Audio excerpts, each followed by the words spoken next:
నమస్తే. Welcome to Sakshi education. This is Ram. ఇటీవల APPSC విడుదల చేసినటువంటి గ్రూప్ 1 తుది ఫలితాల్లో రాష్ట్ర స్థాయి ర్యాంకు సాధించి ఎస్సీ ఎస్టీ పోస్ట్ పొందినటువంటి భానుప్రకాష్ గారు మనతో ఉన్నారు. వారి మాటల్లో మరిన్ని విషయాలు తెలుసుకునేటువంటి ప్రయత్నం చేద్దాము. ముందుగా congratulations sir. Thank you sir. ఒకసారి మీ కుటుంబ నేపథ్యం గురించి, అదేవిధంగా మీ నేటివ్ ప్లేస్ గురించి చెప్పండి. హలో అండి, అందరికీ నమస్తే. నా పేరు భానుప్రకాష్ నరహరి శెట్టి. మాది అవనగడ్డ, కృష్ణా డిస్టిక్. మా నాన్నగారి పేరు ఎన్ ఈశ్వరరావు అండ్ మా అమ్మగారి పేరు సిహెచ్ నాగరాజ్ కుమారి.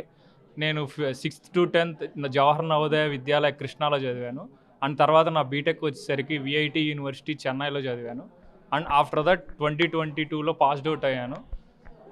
అండ్ తర్వాత సివిల్స్ ప్రిపరేషన్ స్టార్ట్ చేసి హైదరాబాద్ రావడం జరిగింది. సార్, మీ ప్రిపరేషన్ జర్నీ ఎప్పుడు స్టార్ట్ అయింది? అదేవిధంగా మీరు ఎన్నో అటెంప్ట్ ఇచ్చారు ఇది? నా ప్రిపరేషన్ జర్నీ వచ్చేసరికి సివిల్ సర్వీసెస్ 2022లో స్టార్ట్ అయింది. తర్వాత 3 అటెంప్ట్స్ ఇచ్చాను. 3 అటెంప్ట్స్ అవ్వకపోయేసరికి ఏపీపీఎస్సీ గ్రూప్ 1 and 2 మీద ఫోకస్ చేసి ఈ ర్యాంక్ కొట్టడం జరిగింది. ఇది నా గ్రూప్ 1 ఫస్ట్ అటెంప్ట్. సార్, చాలామంది స్టూడెంట్స్ గ్రూప్ 1 అదేవిధంగా యూపీఎస్సీ లాంటి పోటీ పరీక్షలకు ప్రిపేర్ అవుతూ కూడా 2-3 ఇయర్స్ అంటే అటెంప్ట్స్ ఇచ్చి కూడా ఇంకా సక్సెస్ కానటువంటి పరిస్థితి. సో అలాంటి స్టూడెంట్స్ కామన్గా చేసేటువంటి మిస్టేక్స్ ఏంటి సార్? మెయిన్ కామన్ మిస్టేక్స్ ఏంటంటే కన్సిస్టెన్సీ అండ్ డిసిప్లిన్ లేకపోవడం. అంటే మెయిన్ కన్సిస్టెన్సీ అంటే ఏంటంటే మెయిన్లీ ఈ గవర్నమెంట్ జాబ్స్ అనేవి 1-2 ఇయర్స్లో అందరికీ వచ్చేవి కాదు. ఎక్కడో 100 మందిలో ఒకరికి 1-2 ఇయర్స్లో అవుతుంది. కానీ ప్రిపరేషన్ జర్నీ ఒకటి అర్థం అవ్వాలంటే మినిమం 1-1.5 ఇయర్ అవ్వాలి, సిలబస్ కంప్లీట్ అవ్వాలన్నా దేనికైనా. అందుకని మెయిన్లీ కన్సిస్టెంట్గా ప్రిపేర్ అవ్వడం, డిసిప్లిన్తో ఉండడం, కొన్ని సాక్రిఫైజెస్ అనేవి చేయడం డెఫినెట్గా అవసరం. సార్, న్యూ ఆస్పిరెంట్స్ అంటే అప్కమింగ్ ఆస్పిరెంట్స్ ఎవరైతే ఉన్నారో యూపీఎస్సీ కానివ్వండి, లేకుంటే గ్రూప్ 1 లాంటి అత్యున్నత ఉద్యోగాలకు ప్రిపేర్ అయ్యేటువంటి ఆస్పిరెంట్స్ ఎవరైతే ఉన్నారో స్టాండర్డ్ బుక్స్ లిస్ట్ ఎలా సెలెక్ట్ చేసుకుంటే బాగుంటుంది? మార్కెట్లో మనకు నెంబర్ ఆఫ్ బుక్స్ దొరుకుతూ ఉంటాయి. సో బెస్ట్ బుక్స్ ఎలా సెలెక్ట్ చేసుకోవాలి? మెయిన్లీ గ్రూప్ 1 స్టాండర్డ్ బుక్స్ వచ్చేసరికి ఇండియన్ పాలిటీ వచ్చేసరికి నేనైతే రఘురామ్ పాలిటీ అనేది ఫాలో అయ్యాను. అండ్ ఇండియన్ ఎకానమీకి వచ్చేసరికి వివేక్ సింగ్ అనేది ఫాలో అయ్యాను. అండ్ ఏపీ హిస్టరీ వచ్చేసరికి సయ్యద్ సార్ నోట్స్ అనేది ఫాలో అయ్యాను.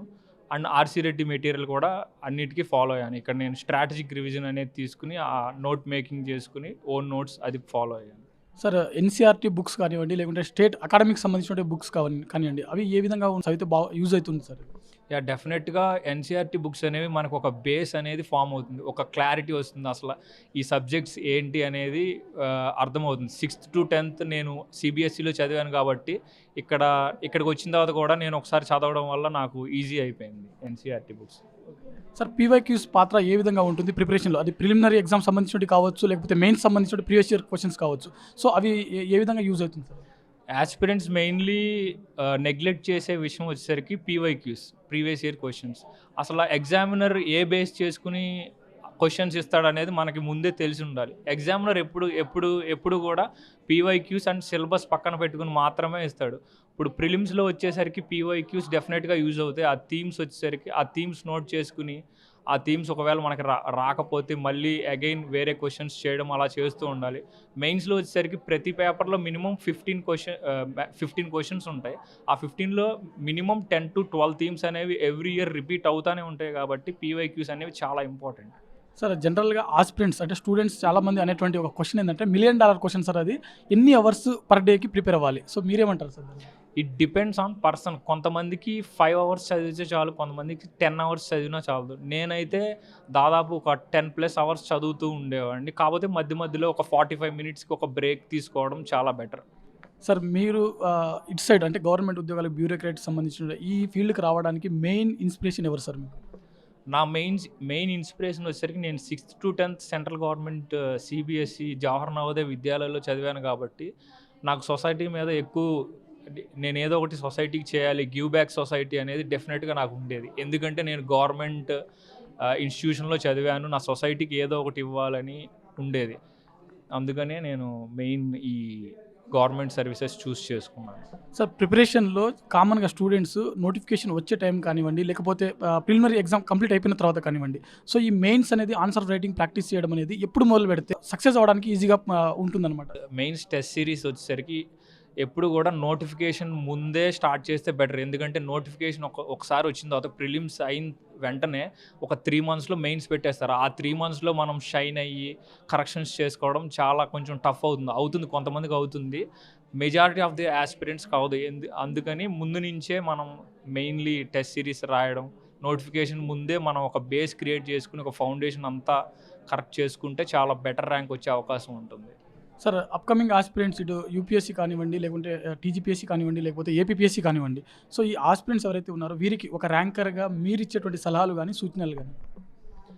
మెయిన్లీ మనకి కాన్ఫిడెన్స్ అనేది ఉండాలి. అవతల వాడు మనం కాన్ఫిడెంట్గా ఉంటే మనం ఓవర్ కాన్ఫిడెన్స్ అనుకుంటారని మనం కాన్ఫిడెంట్గా ఉండకుండా ఉంటాం. కానీ కాన్ఫిడెన్స్ అనేది మనకి డెఫినెట్గా ఉండాలి. సెల్ఫ్ బిలీఫ్ అనేది ఉండాలి. You are what you believe అని ఒకటి కొటేషన్ ఉంటుంది, అది నేను చాలా బాగా నమ్ముతాను.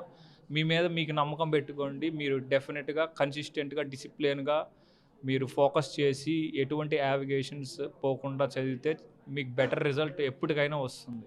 సార్ గ్రామీణ ప్రాంతానికి చెందినటువంటి విద్యార్థులు చాలామంది కోచింగ్ తీసుకోలేనటువంటి పరిస్థితుల్లో కూడా ఉంటారు. సో అలాంటి స్టూడెంట్స్కి మెంటర్షిప్ కానివ్వండి, లేకపోతే కోచింగ్ అనేది ఎంతవరకు ఉపయోగపడుతుంది? ఒకవేళ వారు తీసుకోలేని పరిస్థితిలో ఉంటే ఓన్గా ప్రిపేర్ అయితే సక్సెస్ అవ్వడానికి అవకాశం ఉంటుందా?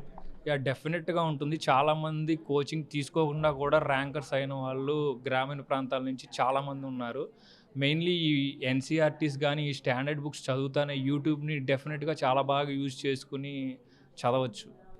సార్ కామన్గా స్టూడెంట్స్ యూపీఎస్సీ కానివ్వండి, లేకపోతే గ్రూప్ 1 కానివ్వండి, ఇప్పుడు మీరు కానివ్వండి, జనరల్గా ప్రిపరేషన్ టైంలో ఎక్కువగా స్ట్రెస్ ఫీల్ అయినప్పుడు రిలాక్స్ కోసం ఏం చేస్తూ ఉంటారు సార్? నేను ఎక్కువ స్ట్రెస్ ఫీల్ అయినప్పుడు మ్యూజిక్ వింటూ ఉండేవాడిని, లేకపోతే ఒక జాగింగ్ కానీ. మెయిన్లీ ఈ ప్రిపరేషన్ టైంలో మనకి ఈ జాగింగ్ కానీ రన్నింగ్ కానీ ఈ రిక్రియేషన్ యాక్టివిటీస్ అనేవి చాలా ఇంపార్టెంట్.